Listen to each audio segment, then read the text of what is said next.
introductions. And first I would say is welcome for all our guests. As for my field, I would say is for normally cover and Chinese economic development and policies. And I know you are journalists, yeah. And always it's raised many questions, yeah. And this is your job, yeah.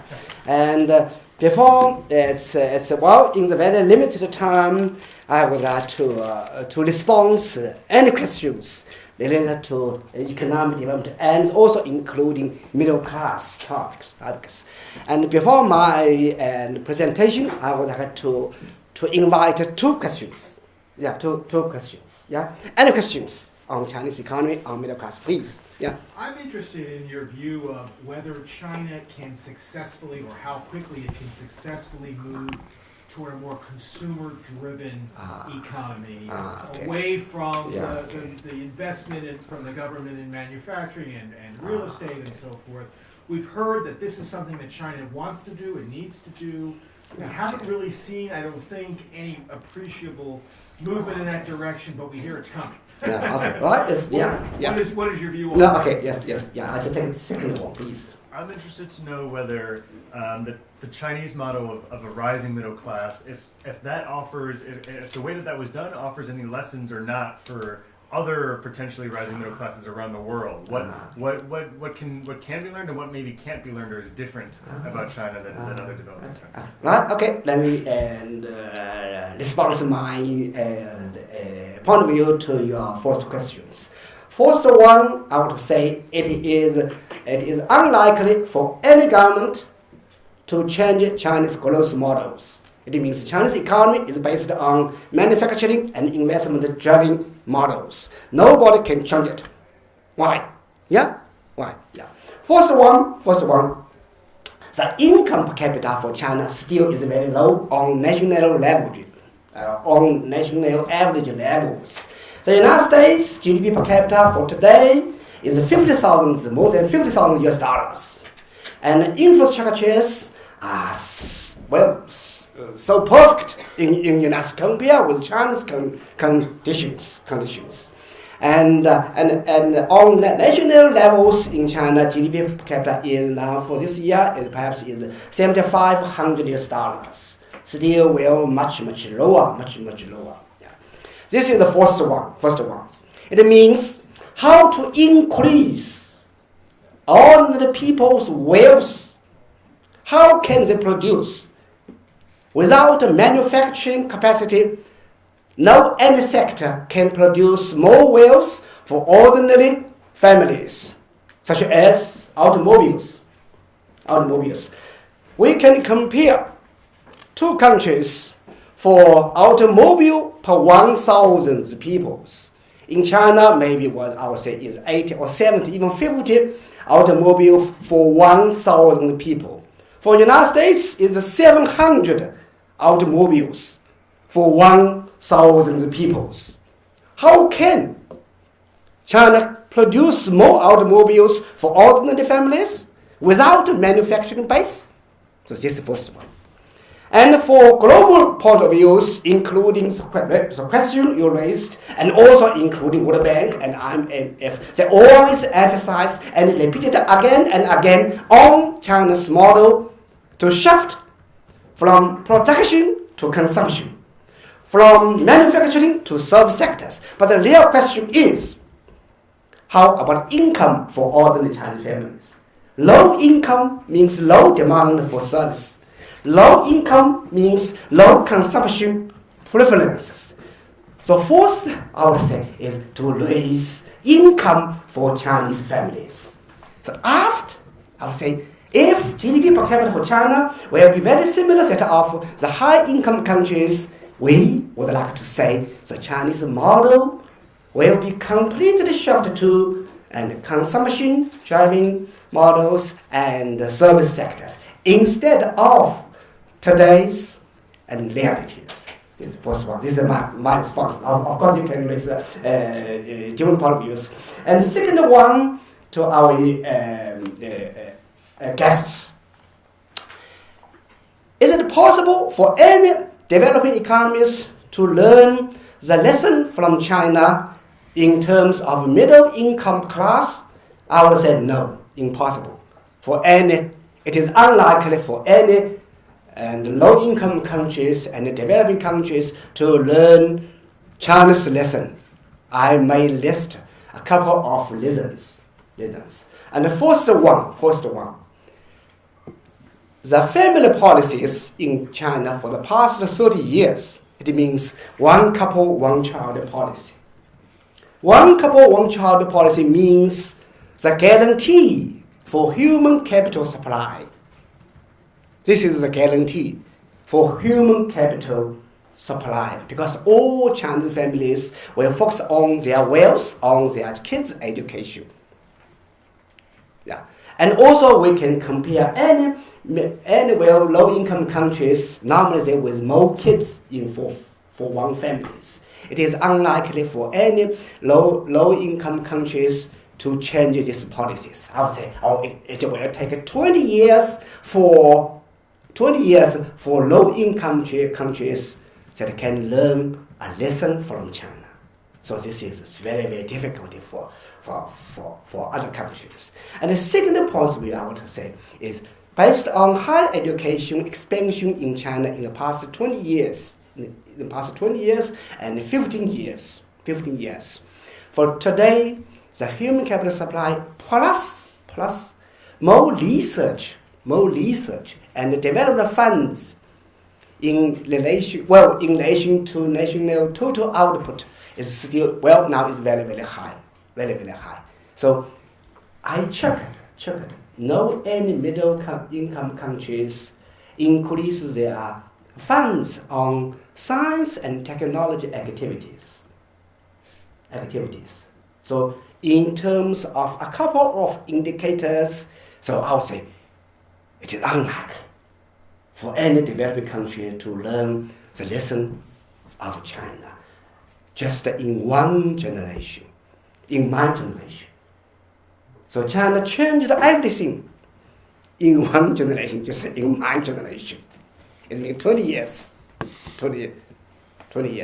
So in this case, other countries or developing countries, emerging economies, they can learn some experience, some lessons from China. But it is difficult to change a country's political system and political system and history. You cannot change your history. Yeah. Well, okay, these are my two questions. Yeah. Okay. Right. Okay. Just very briefly to share this one. Yeah, to share this one. And very briefly.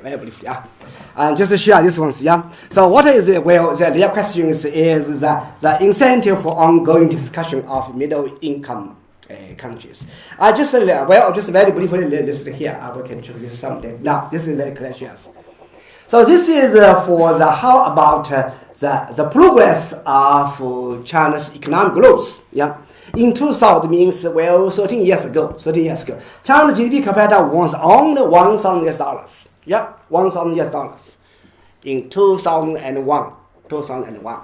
How about this is 2009 from the World Bank. But also we check the China's data for this year, $3,500. In other words, within 12 years, GDP per capita for China increased 7 times. Yeah, 12 years. And by 2020, based on my estimation, China's GDP per capita will be $15,000, and by 2035, GDP per capita for China will be $35,000. It means China will successfully close the river from poor country to high income countries. For developing country to be one of industrialized nations by 2035. In other words, in the coming 20 years. Nobody can reverse. But we know some countries wish to reverse this trend. But it is unlikely for any country, for any international organization to remove these ones. This is very glacial, these ones. So this is what I should like to say for the one. And this is next one. This is income. Yeah, we list. This is disposable income, GDP per capita, and urban area wages. So most Chinese and people benefited from high economic growth. This is, I would say, this is the fact. This is the fact. Well, also we can understand. Within 10 years, within 15 years, the income, disposable income for ordinary Chinese families, and increase very, very rapidly. So, any questions? Yeah, I invite any questions. Yeah. Yes, that's and you. So we cannot find other case that will be very similar with China in the past 50 years. Normally for countries, maybe 7 points for growth, economic growth rate. Yeah. So the income Yeah. increasing to 35,000 Yes. Yeah. on the strength of what? More jobs or Okay. what? Yes. Why? Okay. Now this is a really good question. Yeah, we need to discover the real fact to drive economic growth. And the first one, I would say is we must back to the industrialization. So industrialization changed, has been changing Chinese economies. And with the industrialization means more jobs. We know 2001 China entered into the WTO, and the exports demand was very strong. It means Chinese companies can expand their capacity because huge demand, and more jobs, and also in this period. And I would say is more jobs. The first one is more jobs, and the more important is the labor quality of China has been changed since 1998. We must back to the Asian financial crisis. In 1997. When Asian financial crisis happened, China cannot export more products to all over the world because of crisis. Now almost all Asian currencies were devalued except Chinese currency. They cannot increase export. What is the policy response? So one expert proposed one idea. China cannot create more jobs for young generation because of the export problem. The national policy is to expand higher education. It means to postpone and young people job-seeking years from 18 years, 17 years old to 21, 22 to 22. So since 1997, China started the higher education expansion. We call mass higher education expansion since 1997. This is strategic policies changed China's the quality of labor supply from semi-skilled to skilled labor supply. Before 1993, China mainly produced unskilled labor. In 1993, China changed its policy we call 9-year schooling for China. In 1993, 9-year schooling for all Chinese kids. It means the labor supply from unskilled to semi-skilled. Since 1997, from semi-skilled to skilled labor. For now, today, China's main competitive advantage is skilled labor supply. So every year, 7 million undergraduates graduated from university. 500,000 postgraduates graduated from universities. They all crowded into the labor market. This is a real fact of China's economic growth. It means we made back to economic terms, it means labor productivity increased dramatically. So this is clear shares the high income growth rate for China in the past 10 years. 10 years, yeah. Any questions? Yeah? Yes, I have a question. Oh, yes, please, yeah. Oh, yes, please. Yeah. This is a little bit, maybe you're going to get to this later, but I'm interested, you know, in the U.S. there's been a lot of discussion about a growing disparity between the wealthy and the poor. Okay. And it seems Okay. like there's, you know, some of that going on here, and how is that being received? Okay. Well, if I would say is 2 points of views I would like to propose. And the first one, the fact you mentioned is true. Yeah, some people got huge wealth just in the 10 years. They got luxury cars. Yeah, and they got everything. Yeah, because everything. They are very, very rich. At the same time, some Chinese families with relatively and low income. If we back to economic terms, we know and American economics it's we call Kuznets curves. Kuznets curves means the income disparity at the first stage will be worst. Through years, the income disparity will be improved under the economic development. In other words, so before, well, very briefly, $10,000 per capita, the income disparity will be worst. But after, and $10,000 per capita, or even $15,000 per capita, the income disparity will be improved because government can impose more tax on rich peoples, on high incomes. So at today's stage, it is worst. It is worst. We hope within 5 years or 10 years, the situation will be reversed to be relatively and income and it's for distribution and better than today's. This is still is worse.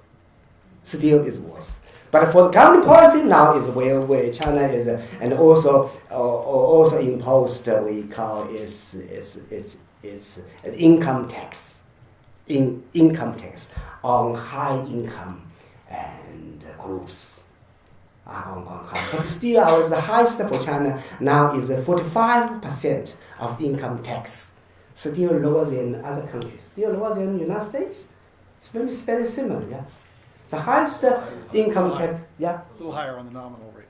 Nominal rate. But whether Nominal average rate, it's complicated. It's complicated, yeah. For China is normally is for me is 20% of income tax.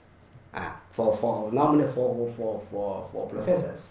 For banks maybe 45% of income and tax. This is I would say for that. So still is the worst situation. Yes, please. So my question is that a lot of countries have tried to increase the number of college graduates and failed to make a big economic difference, either because they increased the number of graduates without increasing their skills, or because they increased their skills without employing them afterward, and it just increased their dissatisfaction.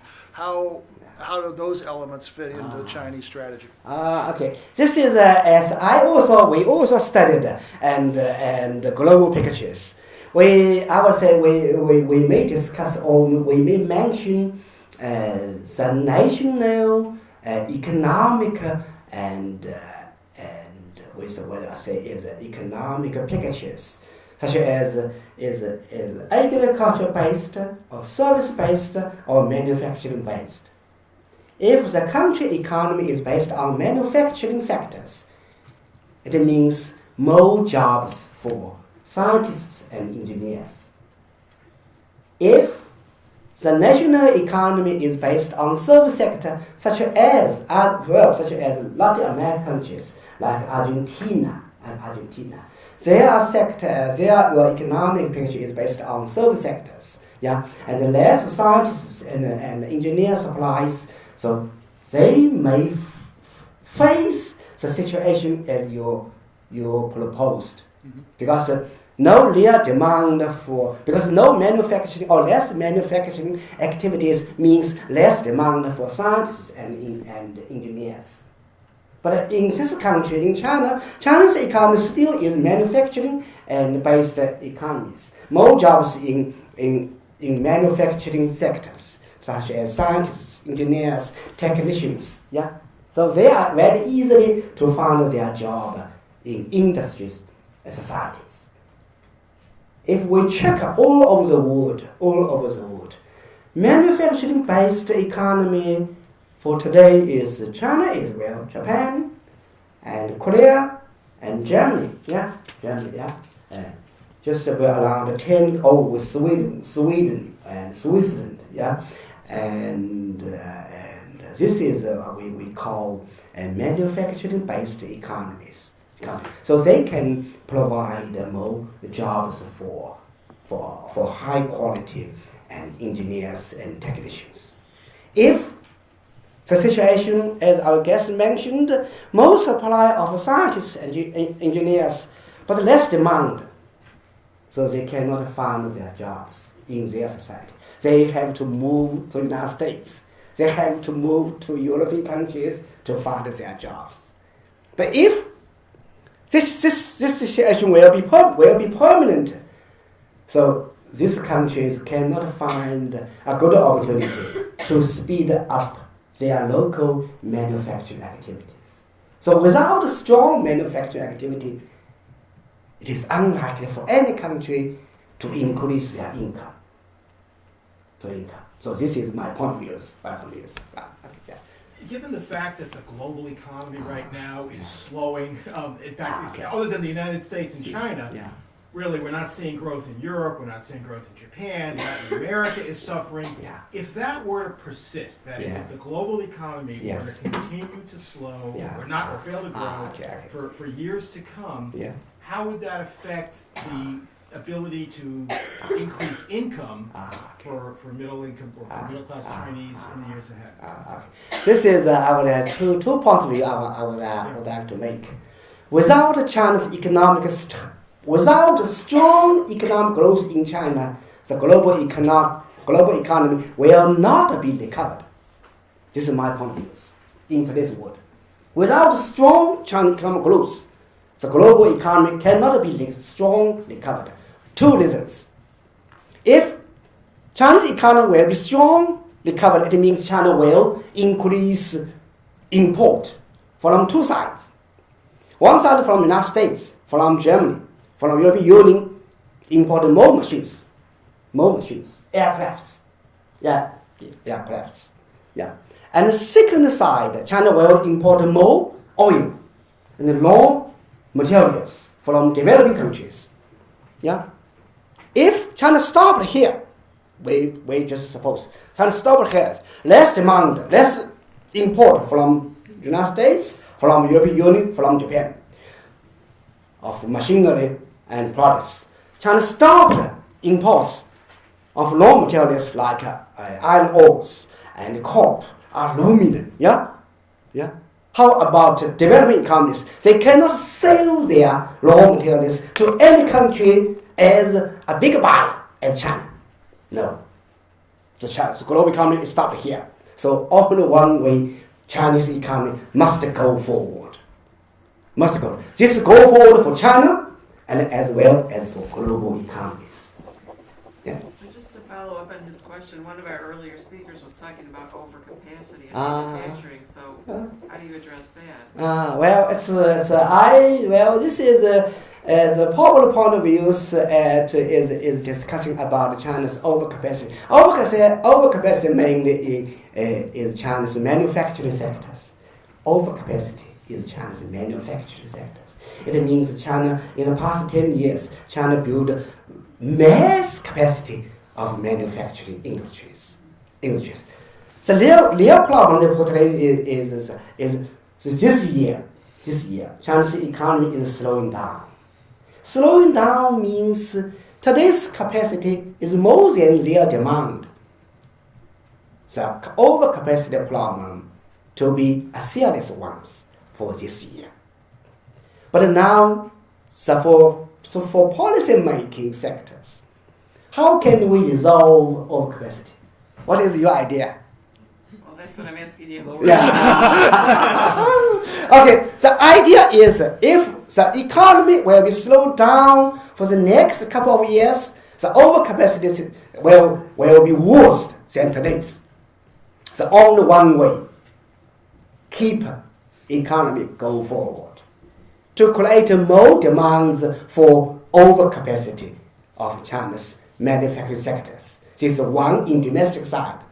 And for global levels, so actually we, as our guest knows, Chinese government formally proposed an infrastructure and investment bank.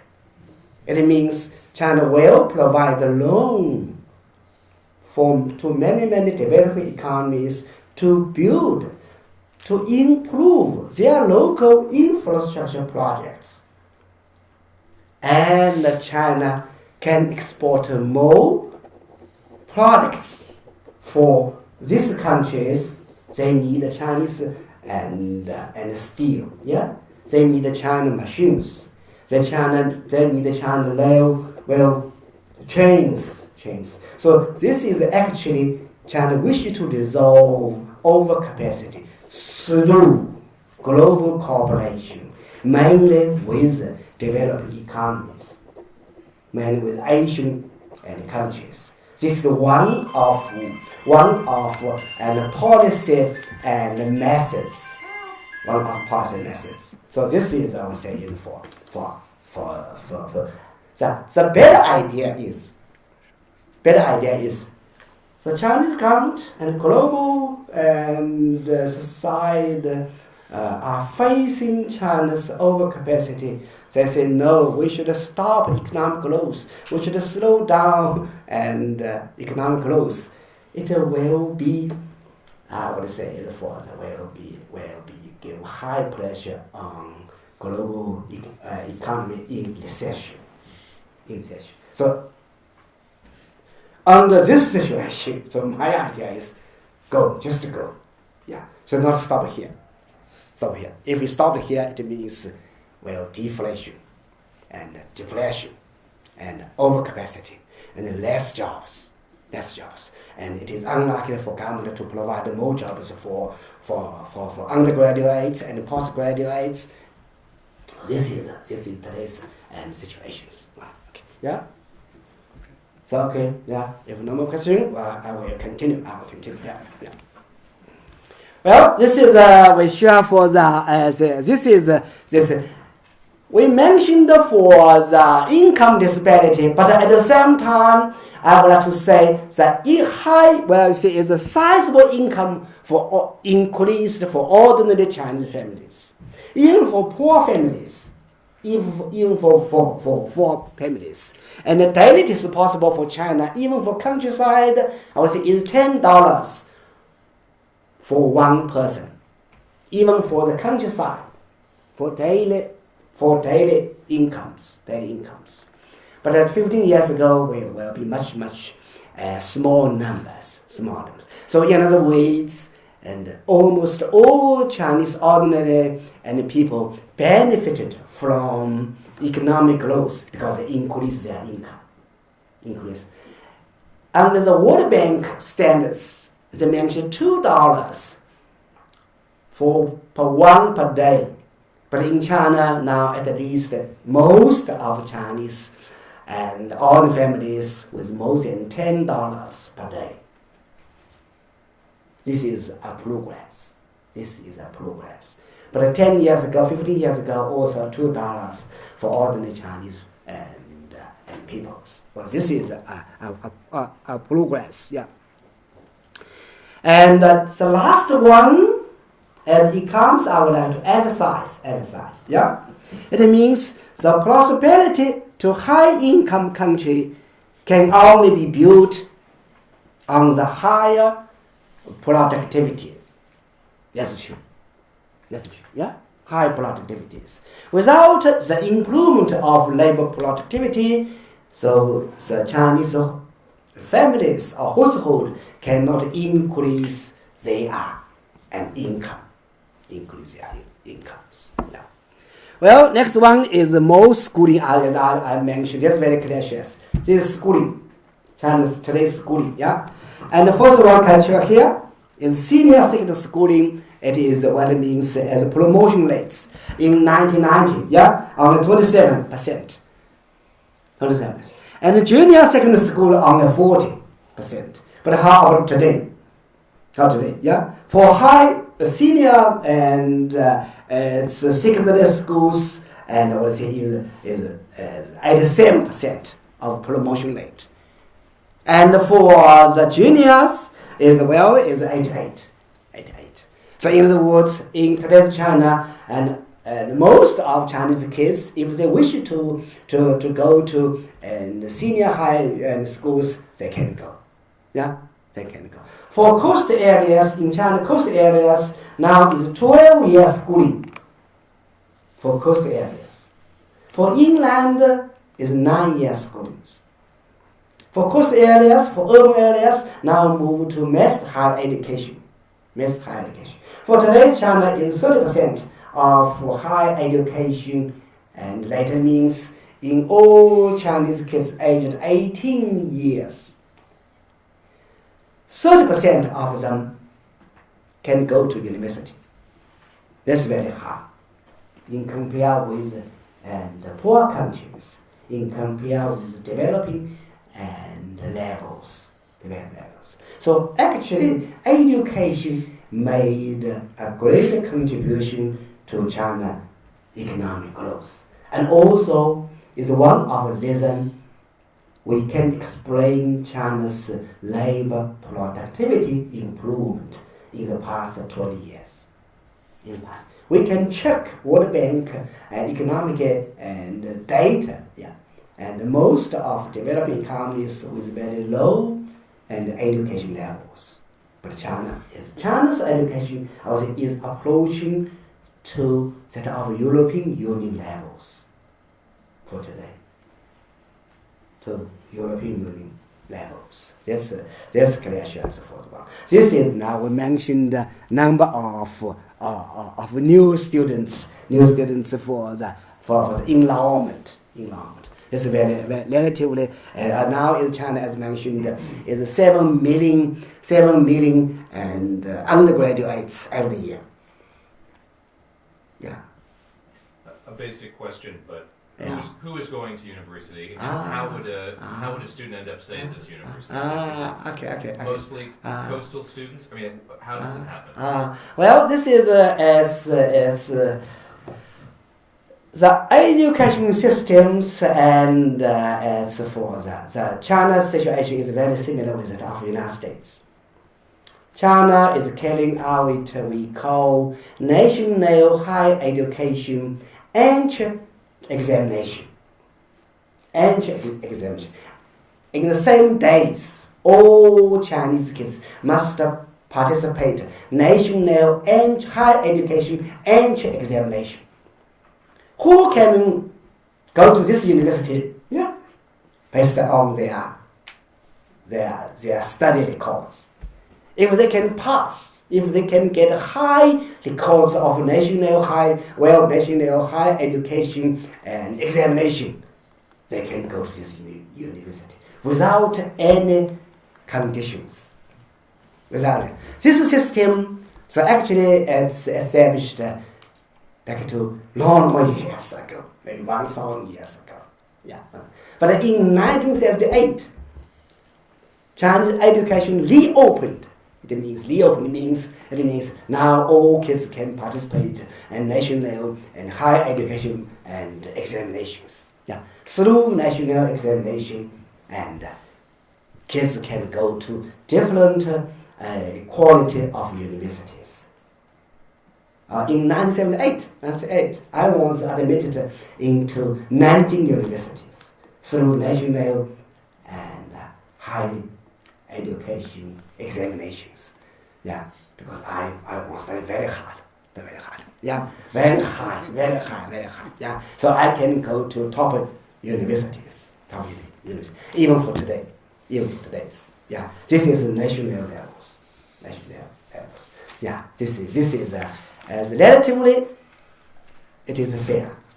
But of course, some family, their parents with professors and doctors, and high school teachers. Of course, their kids and relatively got advantage. They can get their parents and support, And for ordinary and working class, so parents cannot provide a strong support for their kids. This is, but for my parents was working class. But for my kids, of course, I can supervise my kids. How their studies. So this is, I would say, is okay. It's okay. It's very similar with the United States. Is there government support to study abroad? If a student were to get accepted to a U.S. university, is the government?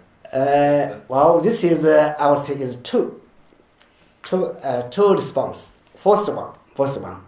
If you wish to get university government support, you will be top students. Top one. Number one, number two. You can apply for the government scholarship. The scholarship based on your study. This year. Of course, and Wales family can support their kids to the United States to European countries and studies based on their family supporters. This is a new phenomenon, completely a new phenomenon. 25 years ago, when I was in University of Sussex, supported by the government, and 25 years ago, nobody can be affordable to provide money to send their kids to European countries and the United States. No money. China was very poor. 25 years ago, GDP per capita of China was only $300. $300. US GDP per capita was $24,000. Nobody can be affordable. But now, through 20 years economic growth, now more and more Chinese families can support their kids' higher education in abroad. But now in China, every year, nearly 500,000 Chinese students will go to abroad for higher education. This is a market. Yes. Well, this is a classics for that we mentioned as actually we can explain for the China's middle and class and situation actually based on education, educations. Well, this we mentioned this from promotion rate and mass higher education and also subject. Well, compare with the United States, with for many Latin American countries. In China's higher education, 50% of subjects related to science and engineering is different. The United States is also 35% of university subjects is related to science and engineers. China is 50%. In other words, every year China will produce more than 3 million scientists and engineers. These subjects. I visited the Latin American country. They normally mentioned many subjects in Latin America, like literature, history, and legal studies, something like these ones, and the less supply of scientists and engineers. And we mentioned overseas studies and more measures. But now for today's China, for middle class and or middle income and families, they are prefer to support their kids to study abroad instead of domestic universities. And now I will be consulted by many Chinese families. They will ask one question: can I send my kids to your university? Yeah. For master levels, my answer is no. If you have money, you should encourage your kids to go abroad for higher education. So one of the reasons we know that we must look back to China's family policies in the past 30 years. Yeah, it means one couple, one child, one child. Is there any countries that can take the same policy with China? Unlike, at least for today's. At least if, well, what people will mention India and African countries, Bangladesh and some countries, if they wish to follow the case of China, they will follow or they will learn some Chinese family policy. If one family with more kids, 7, 8, or 4, 5, and kids 4, so high education costs will be very high for ordinary families. But for China cost area, I would say is many Chinese families can support. This is a difference for that. We mentioned for the higher educations. Yeah. Well, this is we mentioned economic growth on education and middle class. So actually, I would say is for middle income countries actually based on professional instead of other kind of economic activities. It means more school teachers, doctors, yeah, and engineers, technicians, yeah. So their main income increase from their jobs, from their jobs. Now this is new ones, yeah, new ones. Also, this and I mentioned increase demand on education combined with the technology advances, yeah, is fueling the income rise. Income rise. Next one I will just mention this is another one. Is technology effect. That's very clear. Another clear pictures. Yeah, higher education and technology sectors. We can check some data. Yeah, some data. Yeah.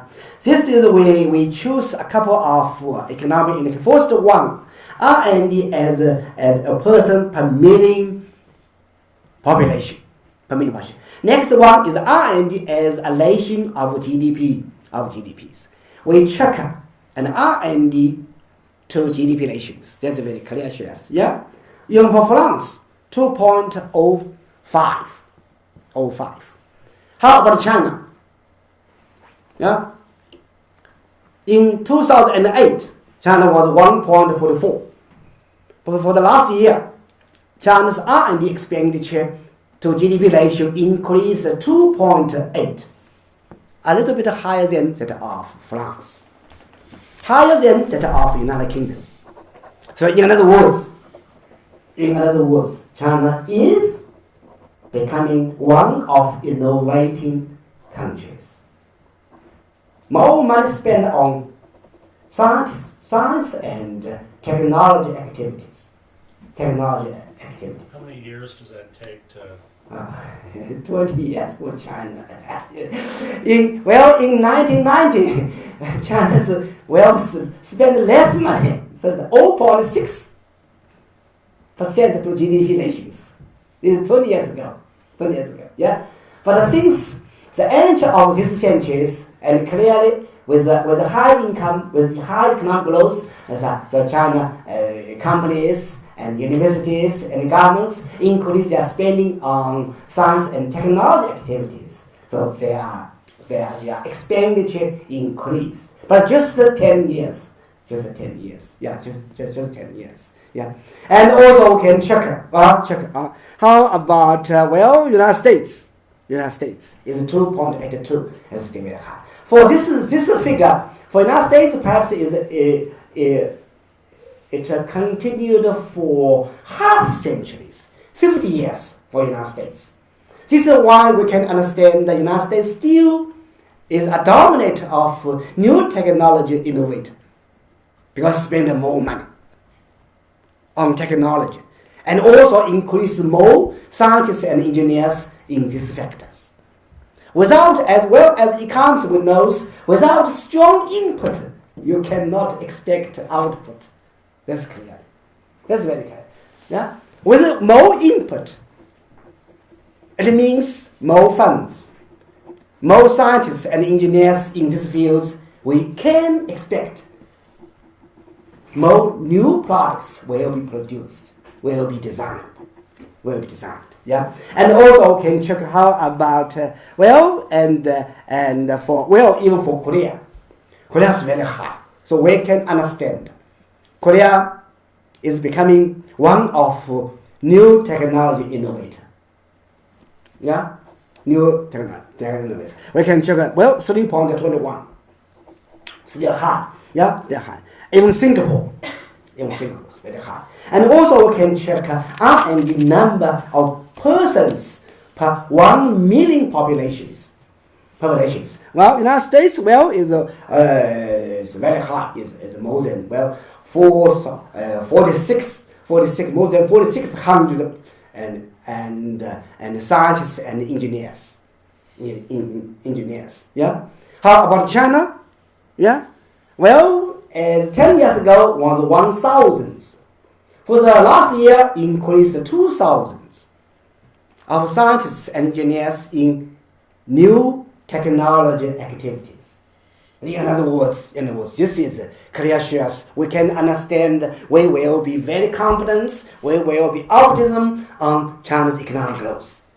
Yeah, the human capital quality has changed, and more capital invested in innovating activities. And also we can check other developing economies. That's very clear. This one here. And this we just mentioned. This is one of India's. Yeah, India's. Korea's still very low levels at this stage. And Thailand, Ireland, and and Philippines, and all other and East Asian economies still is in developing levels, because they did not strongly increase their spending, their input on and technology sectors.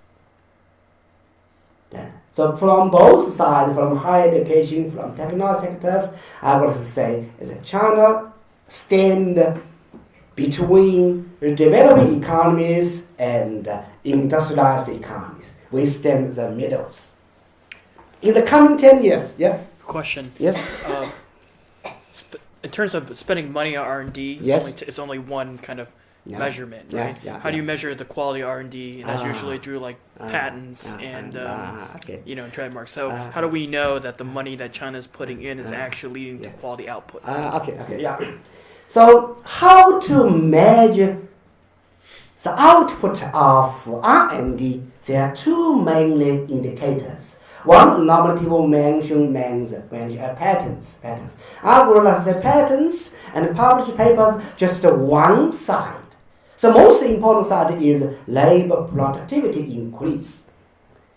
Labor productivity increase in the past 12 years with 6 times, 7 times. It means more results from technology activities. Without strong and technology activities, without strong and technology and technological outputs, any country cannot be successfully to increase labor productivities.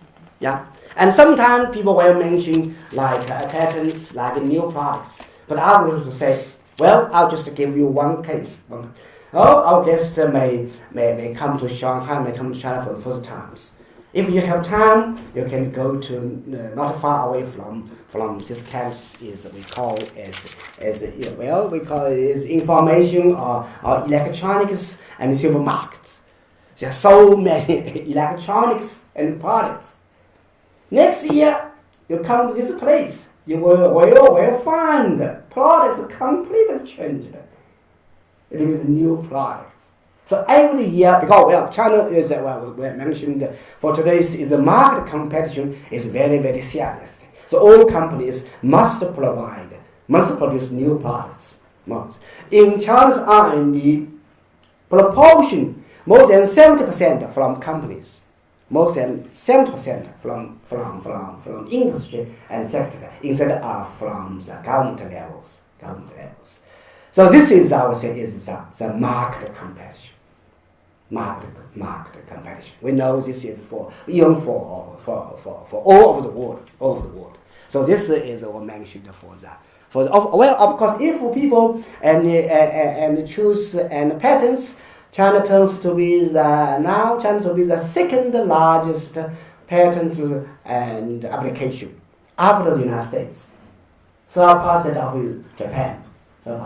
Now China turns to be the second largest patents. Of course, the quality cannot be compared with the United States. But China still is a kids. Still is junior school pupils. Yeah. junior. But the United States is doctor levels for the innovation. But in the coming 20 years, in the coming 30 years, the pupil will turn to be master levels and doctor levels. So this is year by year. This is very clear. This is this we mentioned in 2012 China graduated scientists and engineers with degree at the master levels and above is 250,000. So this is a clear chance for the supply for the supplies.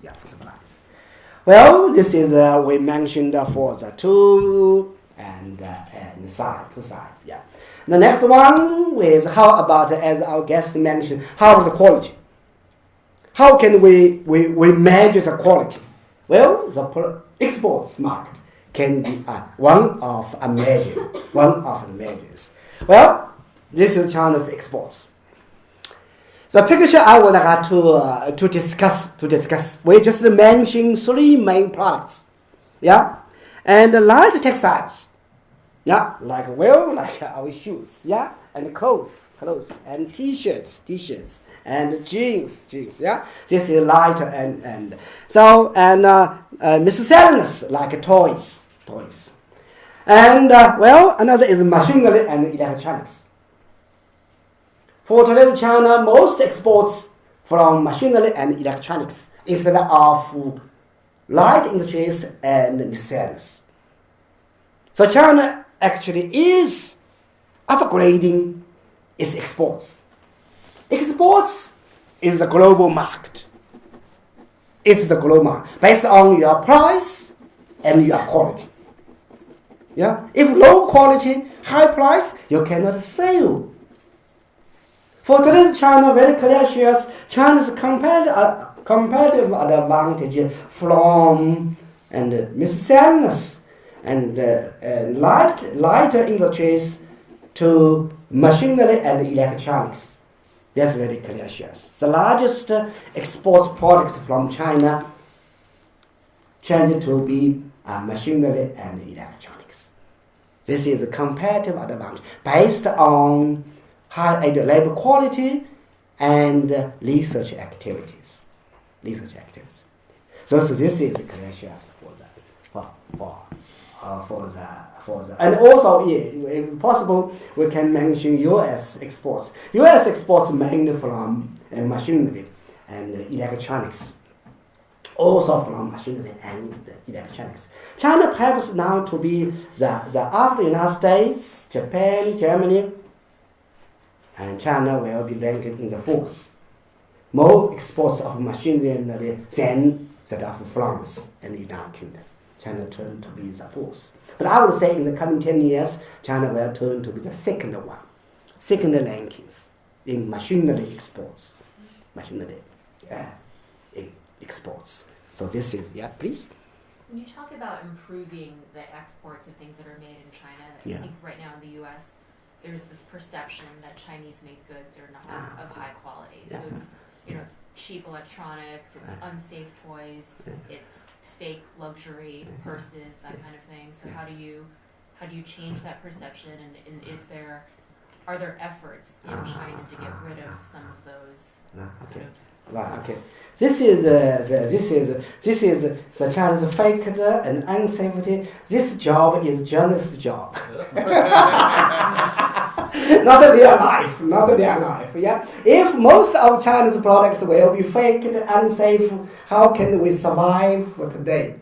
Yeah. This journalist always enlarged or negative side of products. It means they now mention China's products are unsafe, and China's pollution was so seriously, and everything seems to be polluted in China. But we find that China's life expectancy from 70 years old to be 75 years old in today's China. In other words, the case you mentioned, just a few of them. Not a main trend for China's products. Main trend of China products, I would say, is relatively the high quality. The quality improved for China products has been very, very rapidly. Even for me, we cannot imagine for today's Chinese products quantities. If you can go to supermarket, you can go to department stores, you will find products has been changed very, very much. Without the quality change, the income cannot be increased. In other words, with high income, with income has been increasing very, very rapidly, it means the quality has been changed. This is the first one. Next point of view, I would say, of course, Chinese companies must improve quality, must innovate new products under the market pledge. For the government jobs is to impose high regulation on product quality and product safety. This is government job. For today's Chinese government clearly imposed very tough regulation on product safety and product qualities. But this is long much. We cannot expect Chinese companies that will change everything overnight. It will take years, 1 year, 2 years, 3 years. So year by year. So this is we call economic development process. So this is a process. Just not, we cannot say, stop here, just one. Yeah, this is a process. Yeah. So any more questions? Yeah. Well, this is we mentioned for the products, for the exports. So, this is we mentioned. This is and China is clearly is in the way, as I mentioned, from unskilled labor products intensive to semi-skilled and intensive products to skill-intensive products, and from less capital to capital-intensive, like steel and aluminum, copper, or we call capital-intensive products.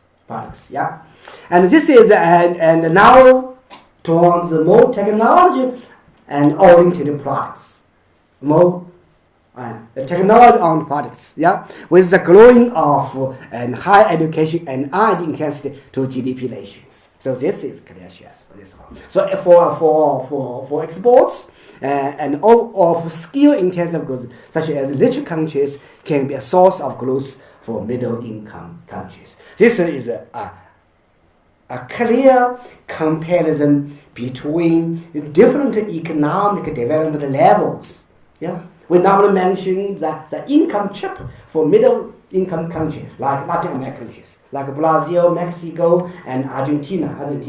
In the past 50 years, and Argentina income was higher than that of Japan. But how about today?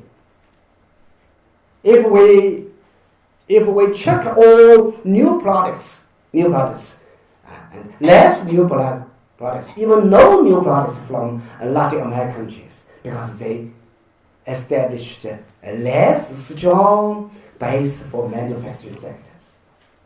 Yeah. But if we check East Asian economies like Japan, East Asian economies are just 3 countries, and Japan and Korea and China. Should not be included for Thailand and other countries. So this is technology factors for their contributions. Yeah. Well, and this is the last thing I would say is for the high and productivity and throughout industry and restructurings. What is the industry restructuring? This is my field, yeah, as we call in industry economics. So industry economics means China's economic growth based on manufacturing sector or based on industrialization. Industrialization from labor-intensive or textiles, garments, and toys, and furniture, now towards steel making and chemical products and oil refineries to machinery, automobiles, and to telecommunication, to telecommunications. There are some strong evidence to support my discussion based on China's telecommunication and information and sectors. There are more and more Chinese firms that join into the global competition in the information and telecommunication sectors. So this is clear shots. Without this upgrading, so China cannot close the lever from a low-income country to be middle income countries. It is impossible for China to close from middle-income country to be high-income countries. Because of the upgrading of technology sectors. We very briefly to share these tables. This table, I would say, very clear shares. We just mentioned, And the first one, this is labor productivity. We just mentioned one case, And this is the industry labor force, textiles and steels labor force. Labor force increase perhaps is around 20%, or 35% even for steels, and for electronic powers, 6%. But how about their products increase 2 times, 3 times? It means less labor with more products. Well, we are 2 persons. For this today, we can produce 1 pen. 1 year later, we 2 persons can produce 10 pens. The same person, but more products. This is we call labor productivities. Labor productivities. So labor productivity improved. This is a solid foundation for China across level. This is very clear. Even for the electric, even for power supply. Less labor supply, more outputs. This is efficiency. Oh, we are journalists. So 1 journalist can do 3 journalists' job.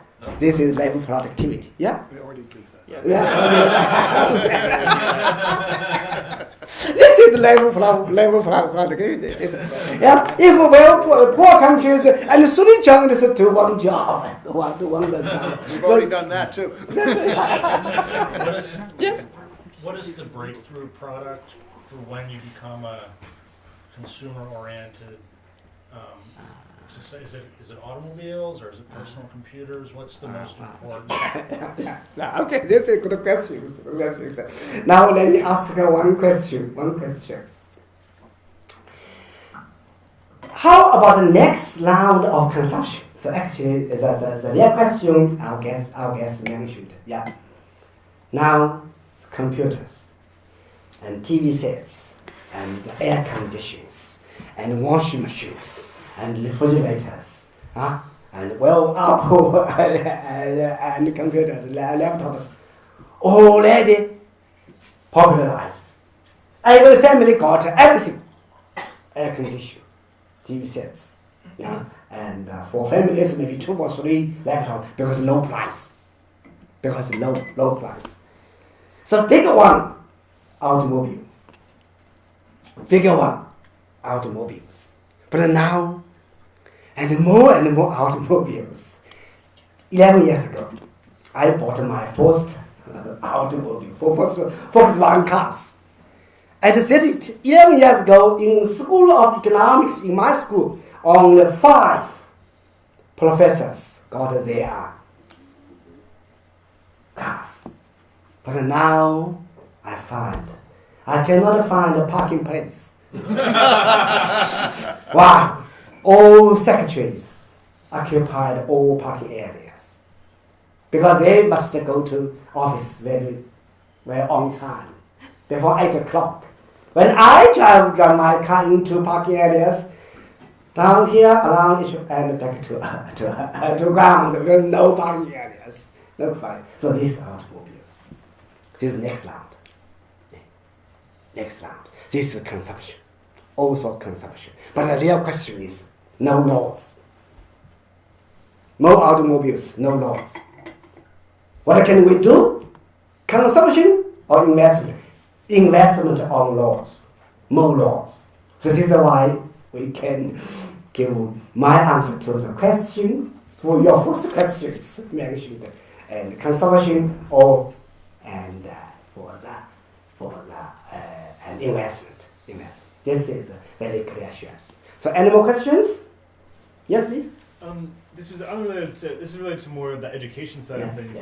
Who emigrates from China? I've done some reporting on Chinese immigration to Africa and that sort of thing. You mentioned how many people go abroad to study. How many people don't come back, or if they do come back, why is that? And I'm curious, who is it that leaves China and how do they leave? Do they leave permanently? Do they leave temporarily? And does it not affect the economy that much, or the local economy? This is a family secrets. No, because nobody knows. This is and the Chinese government and administration regulation has been already changed. And 30 years ago, 40 years ago, government control everything. You cannot move. Yeah. You cannot take an airplane without government permission. You cannot buy airplane tickets without the government permission. But now, if you got money, you can buy everything. Yeah. If you got money, you can move to Africa, move to the United States. You can move everywhere. So Chinese system has been changed. This is free market. Yeah. Who will immigrate to abroad? Yeah. Nobody knows. And sometimes people may immigrate to Africa because they wish to explore some wealth. Yeah. To do some business and to do trade and business, and to sell Chinese products in Africa. Some will move to United States, to North America.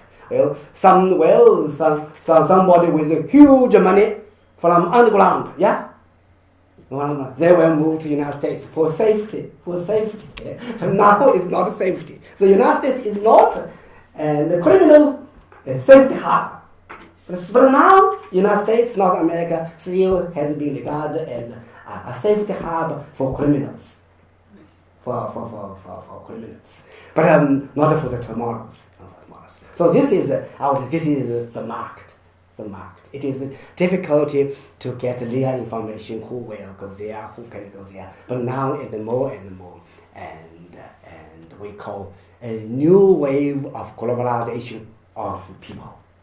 This is a new wave of people. Now people can freely move from one place, even for the China. Yes, please. Just on that note, how do you collect data? Is there a census in this country? How do you get your economic data? We were told earlier that there aren't these class distinctions that we use, that middle class isn't an official designation. How robust is the data? How often are you collecting it? How do you collect it? For high income, just generally, how do you get economic data? This is for for China domestic areas, it's easier to collect data from China. We call National Statistical Yearbook. That published every year. Yeah, they provide income levels, provide wages and production, labor productivity, and price, everything. And also we can collect global data from the World Bank, but not for underground data. David would like to know where the statistical agency gets their numbers from. Do they do statistical surveys? Do they do census? Do they make it up out of their minds? This is China is a centralized country. Yes. Central government has been very, very powerful. Very, very powerful. Yeah. Central government say that all local government must do, they have to do. So all data in China is national statistical and bureau. There are many local statistical bureau.